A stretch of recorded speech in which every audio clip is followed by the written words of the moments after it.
Welcome to the deep dive. Today we're jumping into some source material that really turns a lot of common advice completely upside down. If you've always thought the main goal in life is just to be happy all the time, well, this deep dive might make you rethink things. We're looking at a philosophy that says chasing happiness, especially that relentless, super positive kind, might actually be getting in our way. That's right. Our mission today is to unpack some uh, genuinely counterintuitive ideas here. We're kind of moving past the usual self-help stuff to look at why struggle, why failure, even pain, why they're not just unavoidable, but maybe essential. Okay. We really need to explore why accepting our own limits could be the key to, actually improving ourselves. And the sources kick off with a pretty sharp critique of, well, our modern obsession with being perfect, right? You see it everywhere. Ads, influencers, everyone telling you, be richer, be the best, be flawless. But what happens when that's the constant message? Well, it creates this sort of hidden trap. By constantly focusing on this unrealistic, ideal, perfect happiness, tons of money, whatever it is you're kind of unconsciously defining yourself by what you don't have. So the very act of trying to be positive about reaching that goal just reminds you that you aren't there yet. It reinforces the feeling of lack. It sounds exhausting, like you're constantly running but never arriving. There's that old saying the sources mention, the smallest dog barks the loudest. Exactly. It nails it. Someone who's genuinely confident, truly comfortable in their own skin. They don't need to shout about how great they are. You just are. Right. So when you see someone constantly needing that external praise or, shouting affirmations from the rooftops, it often signals a deep insecurity underneath. That need to appear happy or successful can actually be more harmful than just, well, accepting where you are right now, warts and all. Okay, so if real confidence comes from acceptance, not from shouting, what about effort? We always hear grind, push through, but the source material brings up this figure who seems like the total opposite, Charles Bukowski. Bukowski, yeah. The alcoholic, the gambler, spent decades working dead-end jobs, getting rejected. He was 50, I think, when he finally got his first book deal. He found success, sure, but his tombstone, it just says, don't try. Which is, wow. That goes against pretty much every motivational speech ever. How does don't try lead to success? He obviously did something. Well, the don't try wasn't about giving up. It was about not trying to be something he wasn't. His genius, if you can call it that, was his complete, almost brutal honesty about his own failings. He knew he was messed up, a loser in many ways, and he wrote about it without flinching. His success didn't come from trying to win some game. It came from being okay with himself as a failure and writing truthfully from that place, that raw authenticity that resonated. That acceptance, it sounds like the antidote to something the sources call the feedback loop from hell. Oh, yeah, that's a big one. And it's incredibly common, isn't it? You feel anxious. And then you feel bad about feeling anxious. Exactly, which just ramps up the anxiety. Yeah. Where you feel guilty, then you feel guilty for feeling guilty. It just spirals downwards. So if trying to stop feeling bad just makes it worse, how do you break that cycle? How do you stop beating yourself up for just, feeling human? Acceptance is the short circuit. If you can genuinely accept, okay, I'm feeling anxious right now, or guilty, or angry, whatever it is, you stop adding that second layer, that self-criticism about the feeling. And this ties right into the core idea, really. Yeah. The backwards law. The backwards, okay, sounds intriguing, like something out of physics maybe. Maybe. But it's more philosophy. It basically says wanting a positive experience is in itself a negative experience. And conversely, accepting a negative experience is actually a positive experience. Whoa, okay, let me process that. The more desperately you try to be happy, the more you're reminding your subconscious that you currently aren't happy. You're focusing on the lack. So wanting to be rich makes you feel poor. Wanting to be loved makes you feel lonely. Precisely. The frantic chase highlights what's missing. Real strength, the sources argue, comes from acknowledging that pain, struggle, lack. They aren't bugs. They're part of the system. They're necessary for growth. Which leads us right into the idea of suffering having utility. If pain isn't just bad, what's it for? We could look at someone like the Buddha. Right, the classic story. Grew up as a prince, totally shielded from anything unpleasant, luxury, comfort, everything perfect. Then he sees old age, sickness, death for the first time, and it shatters him. He becomes miserable. So he swings the other way, right? Yeah. Becomes an ascetic, extreme deprivation, starves himself. Yeah, tries the opposite extreme, but finds that intense suffering is just as empty, just as unhelpful as the constant pleasure was. And his big realization was that life itself involves suffering. It's unavoidable. Rich people suffer because of their riches. Poor people suffer because of their poverty.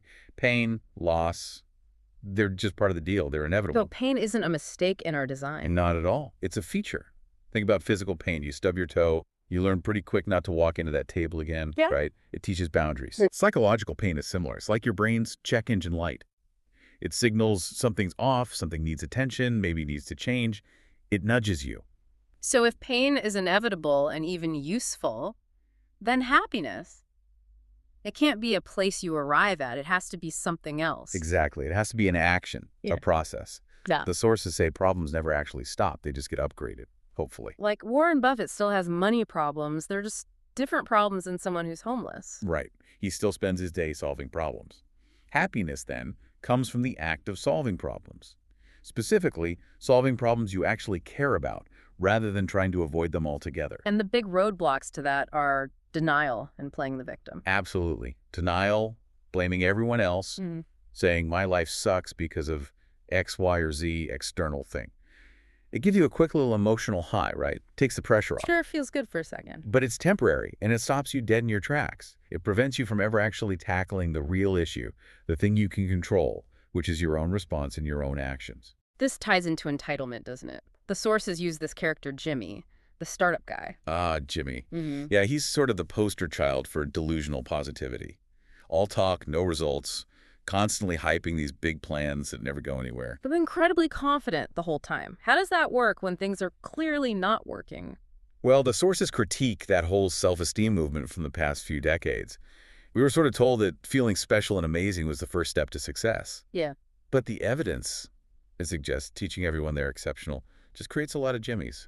People with high confidence, but maybe not much to back it up. So entitlement is that belief. I deserve good things just because I exist without actually, earning them. That's pretty much it. And the real measure of self-worth, according to this view, isn't how good you feel about your successes. It's how you feel about your negative aspects, your flaws, your failures. Jimmy couldn't face his failures, so he built this narcissistic bubble around himself. And inside that bubble, you can't actually see your problems clearly, let alone fix them. So the path to freedom is accepting I'm probably just average at most things. That sounds kind of depressing. It sounds it, but the argument is that it's actually liberating. Think about it. It's statistically impossible to be amazing at everything. Yeah. Accepting that you're average or even below average in many areas frees you from this crushing pressure to always be extraordinary. It lets you actually appreciate the simple, meaningful things in life. A good friendship, learning a craft, just enjoying a quiet moment, things that don't require you to be number one. Okay, I can see that. Acceptance is a filter. Which brings us to the core idea, choosing what to choosing what to care about. The source material makes it clear this isn't about just being indifferent to everything. There are subtleties. What's the first one? Right, subtlety number one. Not giving a fuck doesn't mean you're apathetic. It means you're comfortable being different. It means you're willing to face difficulties, maybe even stand alone or face rejection for something you truly value. You care so much about X that you don't care about the negative opinions or obstacles related to it. Got it. And the second point, it relates to purpose. If you're always sweating the small stuff, petty arguments, minor inconveniences. Yeah, it probably means you don't have anything bigger or more important occupying your mental space. To not care about adversity, the small failures, the annoyances you first have to care deeply about something more important than that adversity, trivial anxieties often come from a lack of a deeper, more meaningful commitment. Okay. And the third subtlety is just that we're always choosing, whether we realize it or not. Exactly. You only have so much mental and emotional energy, right? Maturity, in this view, is learning to be incredibly selective about where you invest that energy. You're always giving a fuck about something, so choose wisely. But some choices are better than others. The sources warn about shitty values. What falls into that category? These are basically poor ideals that lead to poor problems. The main ones mentioned are things like pleasure as the ultimate goal. Like hedonism. Sort of, yeah. If pleasure is your top value, you'll avoid necessary pain, which means you avoid growth. Also, material success often outside your control and superficial. Always being right, which stops you from learning. And, ironically, staying positive all the time because that forces you to deny negative realities that need addressing. These values are bad because they're shallow, or you can't control them, or they make you avoid important difficulties. Exactly. They set you up for disappointment or delusion. Let's look at an example. Dave Mustaine from Megadeth? Hugely successful band, right? Immense success. Sold millions of albums. But he got kicked out of Metallica early on. So his core value, his metric for success, became be more successful than Metallica. Oh boy. Yeah. And since Metallica became one of the biggest bands ever, selling way more albums, Mustaine, despite his own massive success, apparently spent decades feeling like a failure because he hadn't beaten them by that metric. His value was external, comparative, and ultimately poisonous for him. Wow. Okay, contrast that with Pete Best, the original Beatles drummer, fired right before they exploded. The ultimate what if, right? But his story is different. He obviously suffered, but eventually he seemed to find genuine happiness. How? He had to change his values. His old metric, being a famous rock star, was gone. He shifted to valuing things he could control and find meaning in, a stable family life, a quieter existence. He defined success internally, not by comparing himself to the Beatles. It shows how much power our chosen values and metrics have over our experience of life. Change the value, change the problem, change the outcome. That clarity about choosing values seems crucial for the next big idea, the difference between fault and responsibility. Yes, this is so important, especially when bad things happen that are totally out of our control. The sources emphasize Yeah. you might not be at fault for a tragedy like, say, a natural disaster or being born into poverty, or like Malala Yousafzai getting shot for wanting education. Terrible things that just happened to you. Right. You're not at fault. But you are always 100% responsible for how you choose to respond to it, how you interpret it, what meaning you make of it, and what you do next. That choice is always yours. There's the story of William James, the psychologist. He was really struggling, right? Health issues, depression? Yeah, felt like a failure. Until he made this decision, he conducted a sort of personal experiment for 1 year. He chose, as an act of will, to believe he was 100% responsible for everything that happened in his life, good or bad, regardless of fault. Wow, that's intense. It was. But he later called it his rebirth. That act of taking total responsibility, even for things he couldn't control, somehow freed him. It proved that while we don't control events, we absolutely control our interpretation and response. And choosing not to respond is still a response, just usually a poor one. Taking responsibility also means being able to say no, setting boundaries, rejecting alternatives. I liked the anecdote about St. Petersburg, Russia. The bluntness. Yeah, the idea there is that in cultures where people are painfully, almost rudely honest, it actually builds deeper trust. You know where you stand. There's no guessing games. That ability to say no, to face rejection and give rejection honestly is vital. Because commitment requires rejection. Fundamentally, yes. To truly commit to one thing, one value, one person, one path, you necessarily have to reject the alternatives. Choosing this career means not choosing others. Choosing this partner means not choosing others. Meaning comes from that depth, which requires exclusion. How does this apply to relationships, setting boundaries? Healthy relationships, according to this view, involve two people supporting each other, sure, but each person takes responsibility for their own problems. They solve their own issues with support. Toxic relationships often have blurred boundaries. You get the victim who blames their partner or the world for their problems and expects others to fix them. Or the saver. Right, the saver who takes on too much responsibility for their partner's problems, trying to fix them. Both roles prevent real growth and create codependency, not healthy love.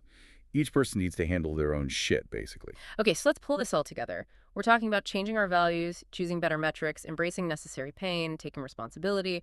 For someone listening who feels stuck right now, maybe overwhelmed by all this, what's the practical first step? It boils down to the do something principle. It's super simple, but powerful. We usually think we need motivation first, then inspiration, then we act. This flips it. Don't wait for motivation. Just do something, anything, even the smallest possible action related to your problem, because action generates inspiration. Seeing yourself move, even a little, sparks something.